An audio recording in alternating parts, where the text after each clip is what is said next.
De quoi sur rmc.fr et 01net TV. François Sorel. Nous sommes le 12 octobre 2018. Bonjour à tous, bienvenue sur rmc.fr et 01net TV. C'est parti pour De quoi je me mêle, votre rendez-vous tech du week-end. Très heureux de vous retrouver, bien évidemment, avec tout à l'heure Victor Jakimovic qui sera là. Victor qui viendra avec sa petite sélection de produits high-tech, notamment une montre Sony étonnante qui intègre en fait 100% de la montre un écran à encre électronique. C'est assez rigolo, c'est très design, ça sert à pas grand chose, mais c'est joli. Et puis bien sûr, il y aura d'autres produits en matière d'ergonomie justement pour mieux piloter votre PC. Ce sera tout à l'heure. Je vous rappelle que vous pouvez aussi à tout moment réagir au contenu de quoi je me mêle avec le hashtag DQJMM sur Twitter ou bien la page Facebook de quoi je me mêle qui vous attend. Merci d'être là comme chaque vendredi. Bienvenue à vous toutes et à vous tous. De quoi je me mêle sur rmc.fr et 01net TV. Et on débute par le club de la presse IT avec une actu chargée cette semaine.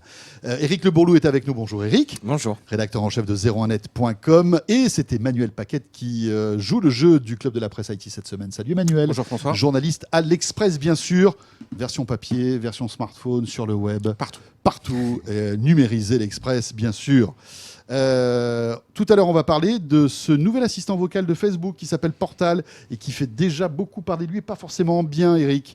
On va évoquer aussi l'actualité chaude de cette semaine, c'est les nouveaux Google Pixel, les Pixel 3 qui ont été annoncés et qui vont enfin sortir en France. Ça, c'est plutôt une bonne nouvelle. Ouais.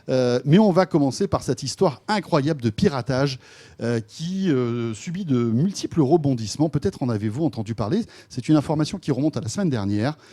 Amazon et Apple auraient été piratés grâce à une société qui aurait intégré dans certains des composants de ces boîtes-là de leur serveur, si j'ai bien compris, des puces pirates. Oui, c'est Bloomberg qui a sorti tout ça. C'est Bloomberg Business Week qui a d'ailleurs fait sa couverture avec ce sujet. C'est une grande enquête. Ils ont interviewé, d'après ce qu'ils racontent, beaucoup de gens pour en arriver là. Et puis ce sont des gens plutôt sérieux, Bloomberg. A priori, oui, c'est plutôt des gens sérieux. Ils ont effectivement fait un énorme dossier qui explique que plusieurs entreprises américaines, dont Apple et Amazon, auraient été victimes d'un implant hardware sur une carte mère utilisée pour les serveurs. C'est-à-dire que dans leur data center, Apple et Amazon achètent des cartes mères, évidemment, pour faire tourner leurs offres cloud. Et croyez-moi, ils en ont quelques-unes, des cartes mères là-bas. Et ils se fournissaient auprès d'une entreprise qui s'appelle Supermicro, qui est basée à San José, qui est une entreprise californienne qui vend des cartes mères pour serveurs. Et rien de là, rien de particulier. Non. Voilà, enfin, c'est le quotidien de ces boîtes qui ont des millions et des millions de serveurs. Exactement. Pas des millions, mais des milliers. Sauf que Supermicro, donc comme d'ailleurs beaucoup d'entreprises tech, fait fabriquer ses cartes mères en Chine. Ça aussi c'est tout à fait classique, et que d'après l'enquête de Bloomberg, on aurait découvert sur ces cartes mères une toute petite puce, une minuscule puce de la taille d'un grain de riz. Cette puce en fait aurait été toujours selon Bloomberg utilisée par le renseignement chinois notamment, enfin en tout cas un organe étatique en Chine, pour espionner les activités de ces entreprises, et pas que des entreprises, mais aussi éventuellement des secrets américains. Donc c'est évidemment une puce qui ne sert pas à pirater vos données personnelles, c'est une puce qui servirait à faire de l'espionnage économique, notamment, à pouvoir espionner. Voilà. Et on n'a pas non plus énormément de détails techniques sur son fonctionnement, mais effectivement, ce serait elle permettrait de récupérer des données clés, puisque c'est des données qui transissent sur des serveurs importants, et pour les rapatrier en Chine et pour faire de l'espionnage, notamment de l'espionnage économique. Malheureusement, c'est pas nouveau ça. On a vécu déjà ça avec Huawei. Avec ZTE aussi, qui était dans la tempête il y a quelques temps de cela. Oui, il y a eu ça. Et puis, je rappelle aussi qu'au passage, il y a eu l'affaire Snowden et la NSA. Et donc, on a appris que les espions américains avaient de très grandes oreilles et qu'ils pouvaient espionner à peu près tout ce qui se passait sur Internet. Donc, ça marche du côté de la Chine, mais ça marche aussi du côté des États-Unis. Ouais. Mais voilà, donc c'est une affaire qui, effectivement, est énorme, puisque, effectivement, là, on parle d'intérêts qui sont sont majeurs et hyper importants. Le seul petit problème, c'est que évidemment, tout le monde a commenté cette histoire. Et Apple, Amazon, qui sont nommément cités dans l'article, ont démenti avec force l'article de Bloomberg. Notamment Apple, d'ailleurs. Apple, alors que c'est très rare. Il est très rare de voir Apple réagir sur ce type d'information. C'est normal qu'ils réagissent, parce que là, c'est tellement énorme il est normal qu'ils réagissent. Mais ils ont réagi de façon très vigoureuse, en expliquant qu'en fait, pour eux, c'était complètement faux. En gros, je résume, parce qu'ils ont des arguments pour le dire, que Bloomberg se serait trompé quant à ce qui s'est passé exactement. Et ils ont même envoyé une lettre au Congrès pour expliquer que l'article de Bloomberg était faux, et que Apple n'avait jamais entendu parler d'une puce implantée comme ça dans ses cartes mères de Supermicro, et que donc il n'y avait pas d'affaire.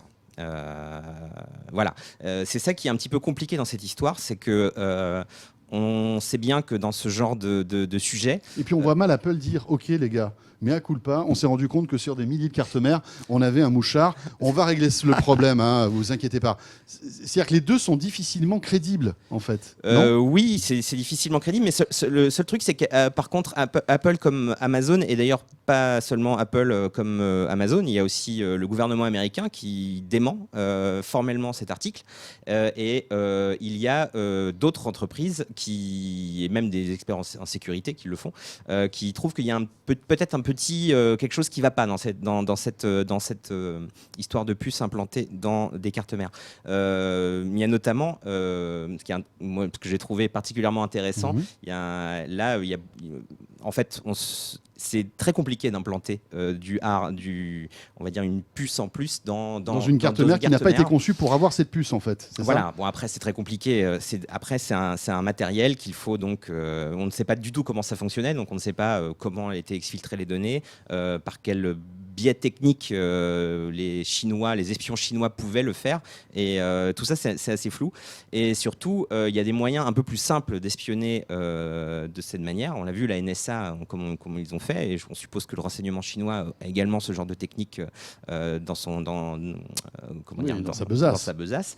Et notamment par le biais de failles logicielles. Et ce qui est intéressant, par exemple, c'est qu'on s'est rendu compte que ces cartes mères Supermicro étaient très mal sécurisées. Ils ont eu des alertes de sécurité depuis quelques années régulières, et donc il était assez facile. Je ne vais pas dire que c'est facile pour un newbie, mais pour un acteur étatique d'éventuellement pirater sans passer par un implant logiciel ces cartes-là. Un implant hardware, tu veux dire? Sans passer par un implant hardware, pardon. D'accord. Simplement par un piratage logiciel, comme ça peut se faire déjà. En exploitant une faille. Donc, beaucoup de gens se disent, c'est très compliqué toute cette histoire pour finalement quelque chose qu'on aurait pu faire de façon plus discrète et plus facilement. Voilà. Emmanuel Paquette, d'accord avec l'analyse d'Eric. Est-ce que on est dans le domaine du fantasme ou tu y crois plus, toi? D'une part, c'est très compliqué parce qu'on n'a pas les éléments, nous, aujourd'hui. Ouais. Ce que dit Bloomberg, c'est qu'ils ont eu des contacts avec à peu près 17 sources haut placées au niveau du gouvernement américain, services de renseignement, FBI, etc. Donc, 17 sources, ça commence à faire un peu quand même, voilà, même si derrière, effectivement, il y a eu de nombreux démentis. Donc ça, c'est le premier point. Le deuxième point, c'est qu'ils ont remis le couvert quelques jours après, là, il y a quelques jours, en disant que cette fois, c'était un chercheur qui avait découvert chez un opérateur télécom américain, toujours équipé de dispositifs Supermicro, cette fois, un système qui était connecté sur un port Ethernet et qui l'a aspiré des données. Donc le chercheur a vu en temps réel, un chercheur israélien, d'origine israélienne, a vu en temps réel des données exfiltrées en fait, et partir de l'opérateur américain alors que ce n'était pas prévu. Là, il y a également eu des démentis de Supermicro, mais moins... Alors bon, là, l'opérateur télécom, lui, n'a pas vraiment démenti. Alors son nom n'est pas donné en même temps, hein. Donc il y a 4 gros opérateurs télécoms aux États-Unis. Donc on se doute que c'est un des 4 gros. Mais on voit que Bloomberg continue en fait, hein, et visiblement ils en ont sous le pied, quoi. Ouais. Et ça semble pas s'arrêter. Voilà. Après, encore une fois, comme nous, on est assez loin de tout ça et on n'a pas accès à cette société, et même aux sources, en l'occurrence, à des sources américaines, c'est compliqué de faire la part des choses, sachant qu'en toile de fond, quand même, il y a un combat de l'administration Trump aujourd'hui qui est de dire arrêter de faire fabriquer des choses sensibles, notamment en Chine, rapatrier tout aux États-Unis, parce que d'une part, ça crée de l'emploi, Oui. donc ce que veut faire Trump, hein, et d'autre part, ça permet aussi la maîtrise technologique de ce qui se passe sur le territoire américain. Sauf qu'aujourd'hui, les États-Unis ne sont pas capables de fabriquer ce que fabriquent les Chinois, non? Ils compliqué, peuvent être non capables. Après, c'est à quel coût? Oui, Voilà. ça risque Mais d'être et puis ça se fait pas du assez jour au lendemain. compliqué. Non, c'est sûr. Mais effectivement, en tout cas, c'est clair qu'on peut voir ça aussi dans le cadre de cette campagne qui est effectivement, c'est surprenant en fait de voir cette histoire qui arrive alors qu'effectivement, il y a vraiment une campagne du gouvernement américain pour rapatrier la fabrication de matériel informatique aux États-Unis. Voilà, mais en tout cas, ce qu'a dit Guillaume Poupard, qui est actuellement à Monaco pour les assises de la sécurité. Donc, Guillaume Poupard, c'est le directeur de l'Agence nationale de la sécurité en France, enfin de la cybersécurité en France. Et donc, il a dit, si c'est vrai, c'est énorme. Si c'est faux, c'est aussi énorme. Parce que Bloomberg s'est fait balader, quoi, en gros. Ouais, donc, ouais. Mais aujourd'hui, au niveau de la cybersécurité française, ils sont assez circonspects. Hein. D'accord. Il faudrait après regarder dans les serveurs français qui ont peut-être cette carte mère s'il n'y a pas cette petite puce cachée quelque part. Ouais, aussi. mais alors c'est ça le truc. Ça pourrait être aussi, un énorme mais scandale mondial Ce qui est finalement. étonnant, c'est que ce qu'on aurait aimé voir, en tout cas, c'est effectivement une carte mère avec cette puce intégrée. Sauf que, en fait, tout ce que Bloomberg a montré, ce ne sont que des images qu'ils ont créées eux-mêmes. On n'a pas vu cette puce, effectivement. Donc, moi, je pense que ce qu'il faudrait montrer, là, c'est effectivement une de ces cartes en fonction, avec le fonctionnement de cette puce et comment, effectivement, sont infiltrées les données. C'est un peu ce qui manque, en fait. Voilà. Bon, Donc, ça va être digne d'une bonne série Netflix, cette histoire-là. Oui, je pense qu'on n'a pas fini d'entendre C'est pas parler. terminé. Hein. Je pense qu'on n'a pas fini d'entendre parler. Ouais. En tout cas, c'est passionnant. C'est passionnant, en effet. L'actu de la semaine aussi dans le monde des nouvelles techno, c'est Google qui a annoncé, c'était mardi dernier, ses nouveaux pixels. Eric, la rédaction de 01net y était. Ouais. On a déjà les téléphones. C'est un événement malgré tout, hein, parce que ce sont des téléphones qui sont fabriqués, on va dire, par la ruche, c'est-à-dire le point de départ d'Android et de Google. Hein. Ce sont des téléphones purs Android, on va dire, qui sont recherchés par les geeks et qui se positionnent plutôt dans le haut de gamme. Hein. Ouais. Alors ce qui est intéressant déjà, c'est que à titre personnel, je pense que c'est vraiment avec cette génération de smartphones que Google se dit voilà, là on est vraiment sérieux sur le hardware et on s'y met vraiment. Il fallait voir simplement, alors effectivement c'est aussi la première fois qu'ils sont vendus en France, ils n'étaient pas vendus en France jusqu'à présent, mais il n'y a pas que ça, c'est-à-dire qu'ils ont fait des événements un peu partout dans le monde, similaires à celui qu'il y a eu à Paris et à New York. Ouais, ils ont mis le paquet. Ils ont mis énormément le paquet, je ne sais pas si vous voyez en ce moment dans la presse, il y a de la publicité de façon énorme autour de ces produits et pareil sur Internet, ils sont en train de blinder de publicité pour devenir vraiment un acteur important du hardware. Ils essayent en tout cas, parce que ça va pas être simple, mais ils essayent. Et c'est vraiment intéressant de voir comment Google s'empare de ce truc qu'on a tous sur nous, le smartphone. Donc c'est vrai que ce sont des téléphones assez surprenants, que je trouve assez surprenants, parce qu'ils ne font pas le même choix qu'Apple.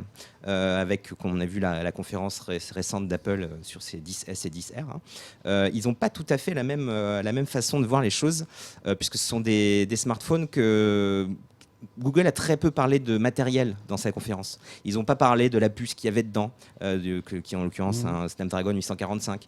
Ils n'ont pas parlé de la batterie, ils n'ont pas parlé ou de l'écran. Ils ne parlent pas de ça. Ils parlent des usages. Ils parlent des usages et quasiment que des usages en fait, notamment de la photo. Ça a été vraiment l'essentiel de la conférence, puisque Google étant Google, ils sont très bons en photographie algorithmique. Donc en fait, c'est ça l'avantage de ce produit, c'est que vous bénéficiez quand vous achetez ce produit du savoir-faire de Google en traitement d'images et on va dire des centaines de milliards d'images que Google a pu analyser au cours de sa longue vie sur Google Photos et tout ce qu'ils ont via le moteur de recherche.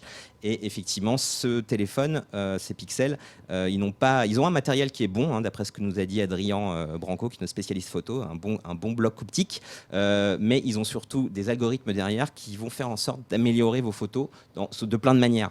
C'était déjà le cas avec le Pixel 2 et le premier, mais là, ils ont carrément mis le paquet là-dessus. Et il propose donc des fonctions intelligentes de photos, notamment un mode qui vous permet de sélectionner automatiquement la meilleure photo parce que l'appareil se met à shooter un peu avant, un peu après que vous ayez appuyé sur le bouton pour automatiquement choisir le moment où personne ne ferme les yeux ou ne sourit pas, etc. etc. Ils ont énormément de choses en matière d'algorithmie aussi, parce qu'ils intègrent Google Lens directement dans l'appareil. Donc c'est très facile, c'est très pratique pour...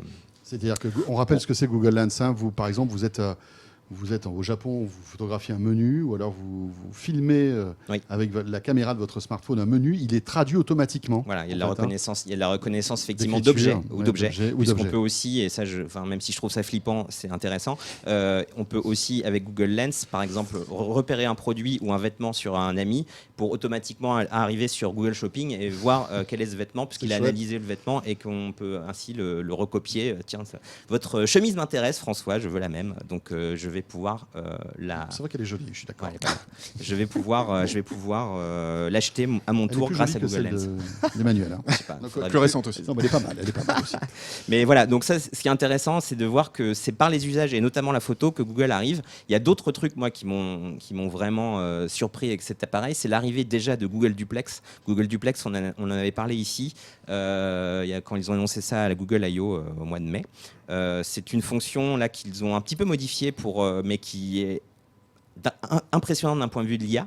Je ne sais pas si tu te rappelles de ce moment à la conférence, mais en fait, on pourra donc sur un numéro inconnu avec ce téléphone, dire non, je n'ai pas envie de répondre, je vais laisser l'assistant Google répondre. Et donc l'interlocuteur parlera avec un bot, et donc le bot va transcrire en temps réel ce que dit la personne. Alors, Et je recevrai ça comme un SMS en temps comme réel. un SMS en temps Et réel. si je vois que l'interlocuteur dit des choses intéressantes, voilà, je peux décrocher, ou alors dire si c'est un spammer en fait, c'est ou une quelqu'un. secrétaire. Quoi, Voilà. il y a une secrétaire dans le téléphone. Et c'est intéressant parce que Google Ou un Duplex avait été secrétaire. beaucoup critiqué à sa sortie, et là ils l'ont mis sur le téléphone en disant voilà, mais c'est pour vous, en fait vous allez pouvoir. Donc alors ça va sortir en France tout de suite, hein, ceci dit, mais voilà, c'est par ce biais assez de bluffant, ce hein. genre d'usage que Google veut faire son trousse en matière de smartphone. Après, le problème quand même de ce smartphone-là, c'est qu'il est cher. Il coûte à partir de 849 ou 859 euros si je ne m'abuse. Parce qu'il y a deux modèles. Hein. Il y a deux un modèles. petit modèle de Voilà. 5,5 pouces et un autre qui dépasse les 6 pouces, Voilà, je crois. qui dépasse le Pixel 3 XL, qui est plus cher. Mais c'est pas donné pour un smartphone qui finalement, d'un point de vue des specs techniques dont ils n'ont pas parlé, on le rappelle, n'est pas extraordinaire, qui a priori ne coûte pas très cher à produire.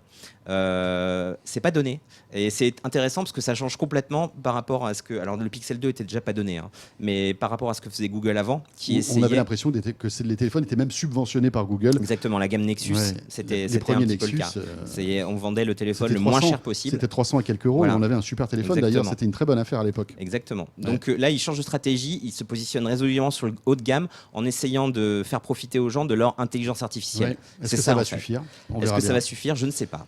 Emmanuel? Moi, j'ai une analyse un peu différente, hein, pour le coup. Je pense qu'en fait, c'est pas du tout une bataille de hardware. Je pense que c'est une bataille d'intelligence artificielle. Il se trouve qu'aujourd'hui, Google a besoin d'alimenter ce qu'on appelle les réseaux de neurones avec un maximum de données pour les entraîner. Et qu'aujourd'hui, la photo, soit vous êtes le détenteur du téléphone, en l'occurrence Google, et donc peuvent rapatrier les photos et faire une analyse de ces photos, soit c'est Huawei qui les a avec un Android par exemple, et Google n'a pas la main dessus, ou Samsung, et Google n'a plus la main dessus. Donc ils perdent en fait beaucoup d'informations qui restent chez le fabricant. Enfin, sauf si on installe l'appli Google Photos. Voilà, sauf si on se sert effectivement de l'appli Google Photos. Et donc il y a une forme de dépendance qui est en train de se créer sur les informations que peuvent capter Huawei, Samsung en tant que constructeur, et que là Google Mais peut... qu'est-ce qu'ils en font de nos photos? Parce que finalement... Entraîner des réseaux de neurones. des réseaux de neurones, Plus notamment. vous avez de photos, plus on entraîne un réseau de neurones, et plus il se perfectionne. D'accord. Donc il faut On va pouvoir détecter ce qu'il y a sur la photo, analyser... faire de la les reconnaissance, personnes, etc. D'accord. Et si Google n'a pas la main là-dessus, ils vont être en retard sur l'analyse de photos, ils peuvent être en retard sur l'analyse de la voix, ils peuvent être en retard sur pas mal de choses. Donc ils sont obligés d'aller sur des terminaux pour en fait contrôler le hard et le soft, comme ce que fait Apple, et surtout pour préparer la bataille d'après, qui est celle de l'intelligence artificielle, et pas se faire bypasser un jour par les Huawei, les Samsung, qui diront bah non, en fait, la photo, c'est nous qui l'analysons.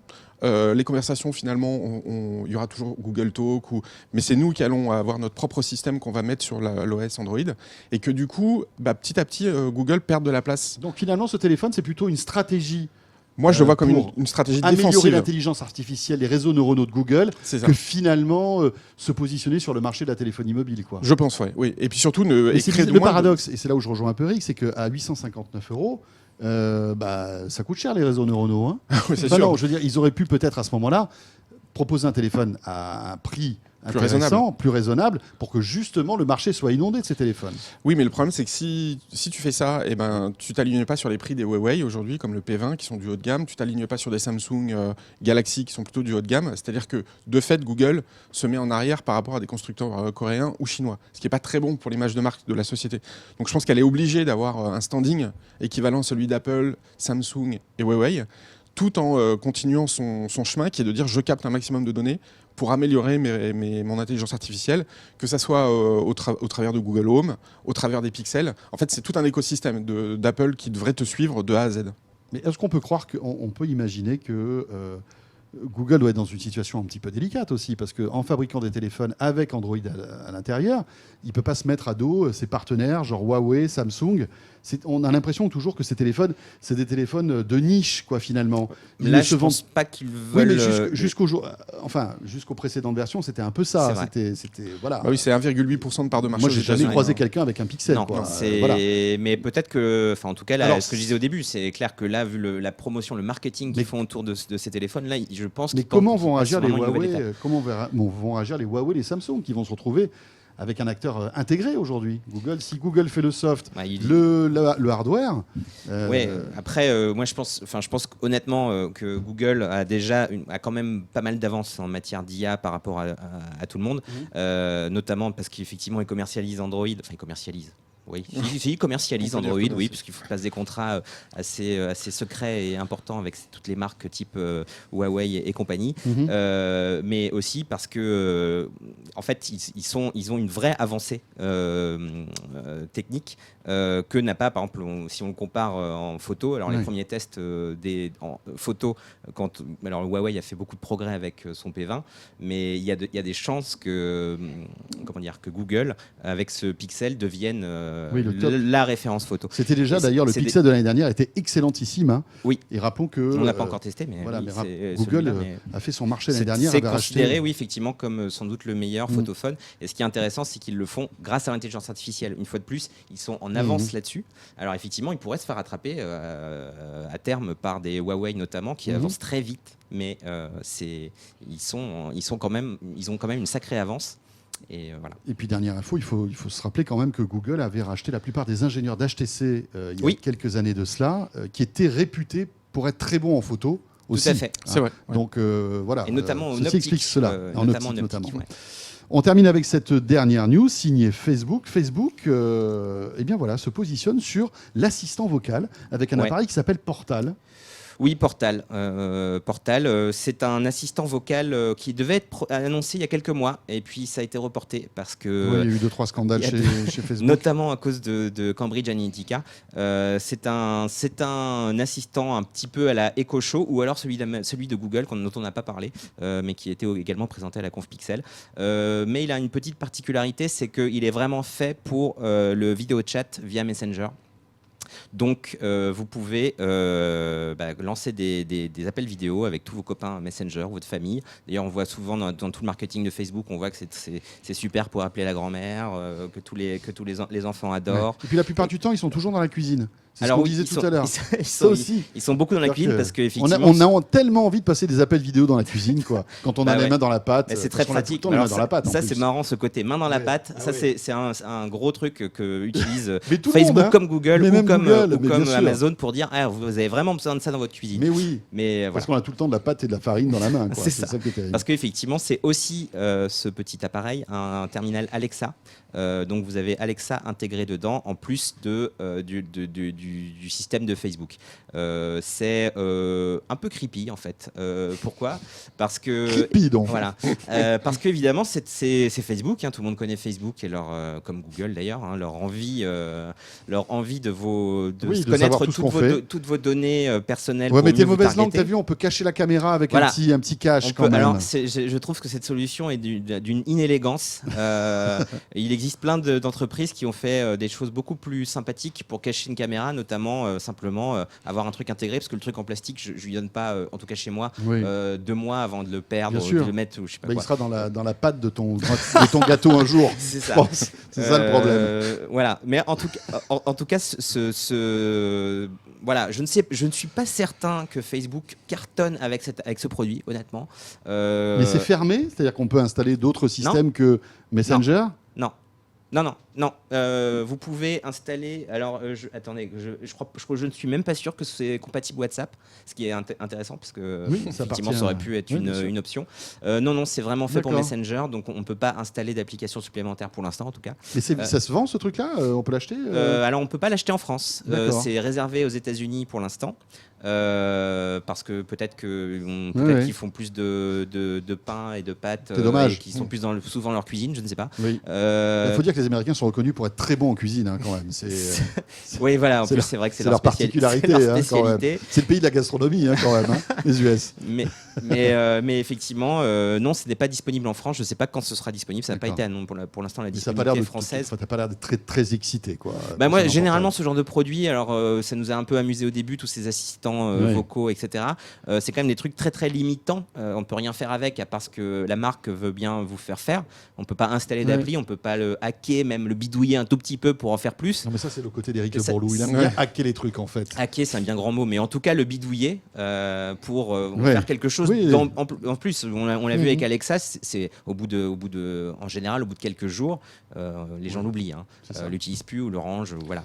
Donc moi, je suis pas super emballé par ce produit, mais c'est intéressant de voir. C'est quand même le premier produit hardware de Facebook. C'est la première fois qu'ils créent un matériel. Alors il y avait déjà Oculus, mais c'était une entreprise qui avait racheté. Ça, c'est le premier enfant de leur division hardware qui a été lancé il y a quelques temps. Emmanuel, tu rêves d'avoir un portable à la maison ? Non, pas franchement, mais ça me rappelle, Skype avait tenté à un moment donné de faire à peu près la même chose, mais en s'intégrant avec des constructeurs dans des téléviseurs de salon, par exemple, pour faire. Exact. Mais ça remonte. Et tu avais la caméra sur la télé. Exactement, voilà, exactement. C'était très sympa. Et ça n'avait pas beaucoup fonctionné en fait. L'argument d'avoir Skype à la maison sur un écran de télé ou pouvoir lancer des visios, ça n'a jamais beaucoup décollé. Les opérateurs télécoms avaient tenté aussi de pousser ce genre d'appareil. Orange avait un appareil similaire en fait pour faire des appels vocaux en visio. Et c'est pas le Tabi. Ce qui est étrange, non, le Tabi c'était la tablette. Ouais. Mais et ça n'a jamais vraiment décollé en fait. Les gens n'utilisent pas beaucoup la visioconférence. Du truc tellement ça n'a pas décollé. Non, mais la visio c'est vrai, la visio a du mal à. Non, elle a du mal à décoller. Je rappelle que c'était même la visio qui avait été le selling point de la 3G à l'époque. Oui, moi, très loin. Mais moi, je me souviens jamais vraiment décollé. C'est simplement parce que quand vous êtes chez vous et que vous recevez un appel, si vous êtes en robe de chambre, si vous êtes à moitié habillé, si vous n'êtes pas bien coiffé, vous n'allez pas lancer la visio. Donc en fait, il y a plein de freins qui font que chez vous, c'est compliqué de lancer la visio. En revanche, sur un téléphone, moi, je vois beaucoup de gens qui l'utilisent. Bien sûr. Et donc l'usage, mais l'usage téléphone, tu le retournes, c'est fini. Enfin, je veux dire, c'est ça, exactement. C'est plus maître en fait de ce que tu fais de ta caméra. Exactement. Et on voit pas le bordel qu'il y a chez toi, par exemple, si t'as pas rangé depuis une semaine avec les trucs à pizza par terre. Exactement. Mais comme chez Eric, par exemple. Exactement. C'est à peu près ça. J'aimerais bien faire une visio chez Eric Le Bourlou, les amis. Là, j'aimerais bien, tu vois. On pourra se faire ça un jour. On pourra se faire ça, ça pourrait être cool. Mais tu parlais des télés tout à l'heure, les télés qui intégraient donc une caméra. Oui. Et j'avais discuté avec un constructeur, il s'était rendu compte que c'était une énorme erreur parce qu'en fait, les gens ne voulaient pas de caméra sur leur télé. Et aujourd'hui, vous n'avez plus de caméra sur les télés. Non, et le Skype compatible a été enlevé. Ouais. Alors, certains modèles, on pouvait acheter une caméra qu'on pouvait brancher. Mais franchement, attendez. Ça existe encore d'ailleurs sur certaines télés, on peut encore brancher des caméras. Mais je voulais ajouter un truc qui était marrant, qui a été présenté on a parlé de la conf Pixel, mais Google a aussi présenté un device un peu similaire qui s'appelle Home Hub. Et ce qui est marrant, c'est que dans leur marketing, dans la façon de présenter le produit, ils ont dit et on a fait un super truc, on n'a pas mis de caméra. Et et ça a été un peu applaudi, etc. Parce que en fait les gens trouvent cool que Google n'intègre pas de caméra dans son produit pour un peu faire les mêmes fonctions que celles de Facebook. Mais d'un côté, s'il avait intégré, il se serait fait tuer. Oui, bien sûr. Voilà, mais ça montre à quel point on n'a pas confiance en eux, en fait. Non, mais ce qui est dingue, c'est que même Mark Zuckerberg, le PDG de Facebook, lui-même n'a pas confiance, puisqu'il y a quand même cette photo qu'on a tous vue sur laquelle il y a son ordinateur avec un scotch sur la caméra pour pas qu'il se fasse filmer en cas de piratage. Tout à fait, c'est clair. Bon, ben voilà, verra, ce portal, on ne sait pas trop quand est-ce qu'il sort et s'il sortira en France. Et c'est pas donné, enfin je me rappelle plus du prix, mais je crois que donné. Oui, je crois que la première version est à $300, un truc comme ça. Et c'est pas donné. Hein. Bon. Bon, et s'il y en a un qui accidentellement arrive à la rédaction de 0net, on jettera un œil. Bien sûr, on va essayer de tester quand même, ça peut être marrant. Faudra pas perdre le petit machin pour Non, cacher faudra la pas caméra. le Hein. non.